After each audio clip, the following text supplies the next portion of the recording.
नमस्कार, माझे नाव ओवी धनंजय नेने. आज मी तुम्हाला द मा मिरासदार यांची आजारी पडण्याचा प्रयोग ही कथा सादर करून दाखवणार आहे. आपण एकदाही कधी दुखणे कधी नव्हतो ही गोष्ट लक्षात आल्यावर जरा लाजच वाटली. छे, निदान एखाद्या दुसऱ्या वेळेस तरी आपण आजारी पडायचं होतं. टायफॉइड, क्षय, निमोनिया असली मोठमोठी गोड दुखणी राहू द्या, पण थंडी, ताप, खोकला, सर्दी यापैकी काय? निदान पोटदुखी, डोकेदुखी हे तरी आपल्या स्वतःच्या मालकीची एकही औषधाची बाटली असू नये, एखादे साधे इंजेक्शन माझ्या वाटणीला येऊ नये. आमच्या घरात नेहमी कोणीतरी आजारी पडायचं. आई नेहमी खोकायची तर बाबांना दर 8 दिवसांनी सर्दी व्हायची. दादा कॉलेजमध्ये जात असला तरी त्याचं अंग नेहमी दुखायचं. सगळ्यांची औषधं मोठी छान असायची. संत्री, मोसंबी, गोड औषध यांचा मारा सारखाच चालला असायचा. 4 दिवस आजारी पडून अशक्तपणा आला म्हणजे शिराही रोज व्हायचा. हा सगळा प्रकार पाहून आपण आजारी नाही या गोष्टीचं मला फार वाईट वाटू लागलं. जे पदार्थ ही सगळी मंडळी आजारी म्हणून खायची ते औषध या नावाखाली मोडायची. त्यामुळे त्यांना हात लावायची मला सक्त मनाई होती. ही औषधं आपणही त्यांच्या सोबत घ्यावी आणि त्यांच्या दुःखात सहभागी व्हावं असं मला खूप वाटत होतं हो. या विचारानं मला काही सुचेना. घरातल्यांचा मला राग येऊ लागला.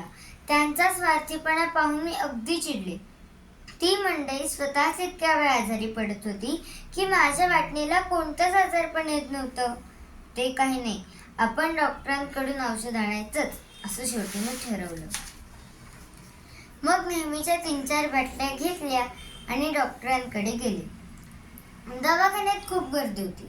खूप माणसं असली की मला फार बरं वाटे, कारण त्यांच्यामुळे बराच वेळ दवाखान्यात बसता येतं.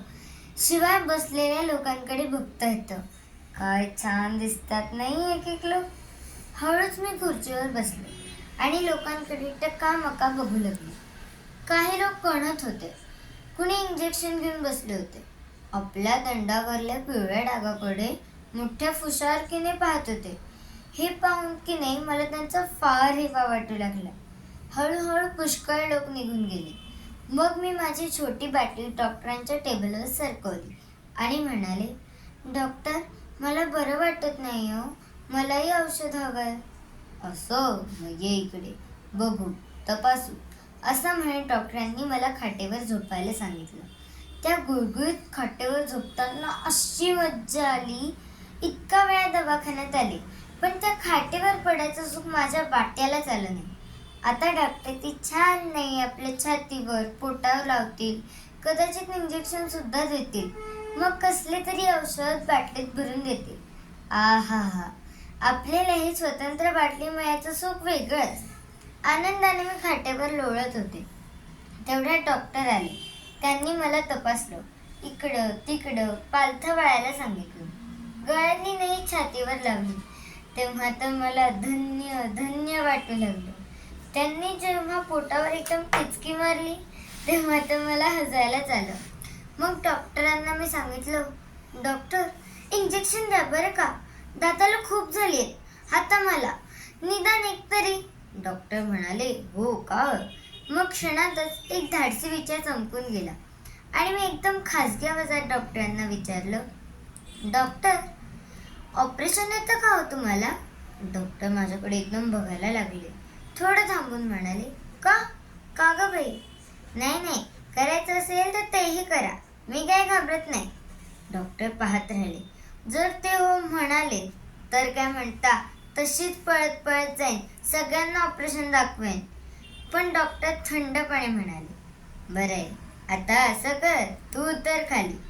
मी मोठ्या नाखुशीनेच खाली उतरले. त्यांच्या चेहऱ्याकडे बघू लागले. हे बघ, तुला काय झालं नाही, समजलं? ठणठणीत आहे तुझी तब्येत, तेव्हा औषध काय नको. हे घे बाटली, पळ, जा घरी. डॉक्टरांचं हे बोलणं ऐकून माझी फार निराशा झाली.